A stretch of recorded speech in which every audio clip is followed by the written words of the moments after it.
Hello, I'm Sam, this is The Basic Brush. In this video we're going to look at 5 more ways that you can use contrast and speed paints to their full effect. First up is dry brushing. Now I know what you're thinking, dry brushing? Sam, are you crazy with these paints? What a waste. Hold on. What I mean is first paint your model using whatever paints you want to use. So in this case I'm using orange on a shingle roof. It's looking pretty nice, and with the zenithal underneath it gives a nice bit of variation, but I would like a little bit more yellow in my paint job. So what I'm going to do is I'm going to dry brush on a grey tone over the top of the shingle roof. I'm going to let it dry, and then I'm going to paint on another coat of speed paint, this time using a yellow colour. This gives a great gradient without having to worry about, I've got to paint this bit first, then this bit, then this bit. It also works great with contrast paint. Here I'm doing the same thing with the troll. I painted it all over in green, dry brushed on some white on the scales, then I used a Yandin yellow to create this nice yellow effect. So dry brush your models after your contrast or speed paint, and then speed paint contrast them again.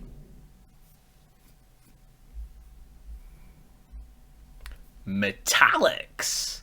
If you're really into sci-fi or just want some cool coloured armour, maybe you're painting something like Dracula and you want some really cool red metallic armour. Speed paints and contrasts are perfect for this. This old orc vehicle really needs a bit of a speed boost. It's going a bit slow, and we all know the red ones go faster. So first I layered on my metallic. This could be a bronze, this could be a silver, this could be a gold, whatever colour it is you want. Then liberally paint on your contrast or speed paint. Allow it to pull in some places and drag it thin in others. You'll see the nice metallic shine come straight through. Sponging. When it comes to weathering, splattering on mud, or aging up things, sponging is a great technique. Take a bit of foam and tear it until the edges are ragged. Dip it inside of your speed paint or contrast and then liberally dab it on the model. If you're going for mud, aim for the bottom of the model where the mud will splatter up onto it. If you're doing something like moss, remember to do it thickly on one side, whichever side the light is coming for, and make sure that the stones on that side are brighter to reflect that change. Combined with water effects. When I've used water effects in the past, I have used inks. They're really vibrant and they give good colour, but they don't do anything weird. They stay together and you have to really give them a nice mix. But your water doesn't look like that. It refracts light in strange ways. And I found that contrast and speed paints do something really cool. They separate and drag out the pigments a little bit. Here I've added in a blue paint, but you could easily use droplets of green to create the effect of algae. You could use brown to create the effect of silt. Or you could even use, of course, blood to give red blood drops. It dries really evenly, but gives a spread of colour throughout the model. And of course, there's no reason that you can't come back in and add some more on top or as the paint is drying.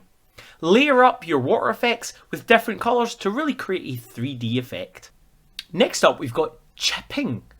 I've tried several different chipping mediums, and those are the kind of things that you definitely don't want to be a brush licker for. They're not exactly friendly to the human body. They can also be a little bit tricky to use, so I thought, what if I combine the fact that speed paint and contrast leave a layer and they get a little bit tacky.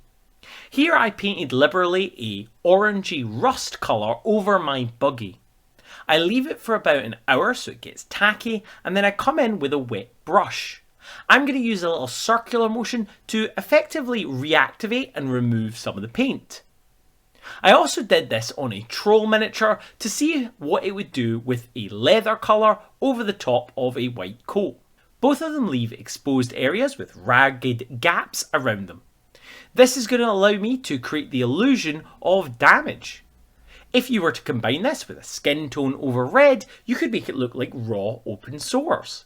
Maybe you consider doing it white over brown. That would allow you to show battle damage through the model. I think this is a really cool technique that deserves to be explored more. Unlike using things like dry brushing or using our method with the sponge, this allows us to cover large areas and then remove the specific bits we want without making it look too controlled. There are lots of stuff that you can use speed paint for.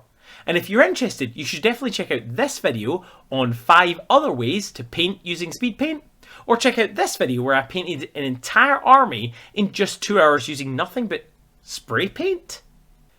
Thanks to my latest patron, James H. You've subscribed as a brush of legend, meaning that your name will be etched on our wall for all time. I'll record the process in the next video. Thanks for watching, and remember to battle the backlog.